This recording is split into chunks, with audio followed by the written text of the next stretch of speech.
In the early 70s, OPEC didn't like what we were doing in Israel. Same old story.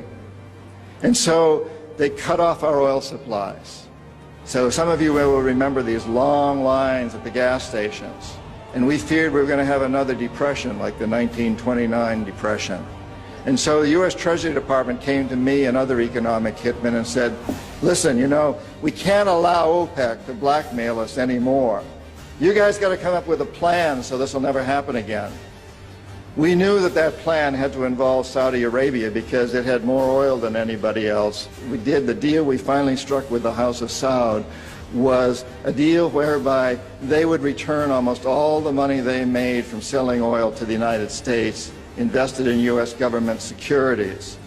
The U.S. Treasury Department would use the interest from those securities, which over the years has amounted to trillions of dollars, to hire U.S.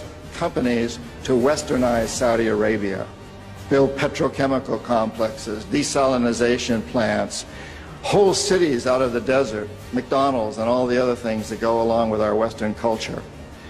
The House of Saud would also agree to keep the price of oil within limits acceptable to the oil companies, possibly not acceptable to you and me, but acceptable to the oil companies. And this is very, very important. They agree that they would never, ever sell oil for anything other than U.S. dollars. It was an amazing deal, the deal of the century. It was history-making, incredibly powerful deal that we struck with Saudi Arabia. The corporatocracy looked at this as an incredible success. I had done my job. We economic hitmen did a great job with that one. So we decided that Saddam Hussein ought to accept something very similar. Now, probably a lot of you know that Saddam has been our boy for a very, very long time. You may remember Abdul Karim Qasim, who was president of Iraq in the early 60s. Qasim came up with a unique concept. He said, Iraqi oil ought to go to benefit the Iraqi people. How novel is that?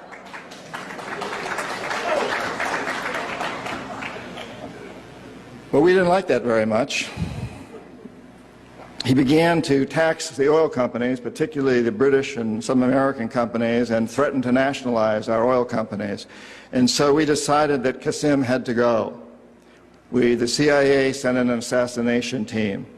It was headed by a man who was still going through high school, an Iraqi citizen who was still going through high school. They riddled Qasim's car with bullets on the streets of Baghdad and missed him. The head of this assassination team was wounded and fled to Syria. His name was Saddam Hussein. He was a CIA agent in those days, an assassin for us. He failed. He was our boy. He was our man. And so, and we sold him a lot of, and gave him a lot of tanks. We built him, Bechtel built him big chemical, I ought to know, my father-in-law was chief architect at Bechtel, built Saddam big chemical plants that were used, and we knew that they were used to make mustard gas and other chemical weapons that were being employed against the Kurds and later the Iranians. We knew this, but we sold him these things. You have to remember that Middle Eastern oil is the oil that's used by a great deal of Europe and China and Japan. If we control Middle Eastern oil, we control our biggest potential competitors, Japan, China, Europe. So it's very important that we do.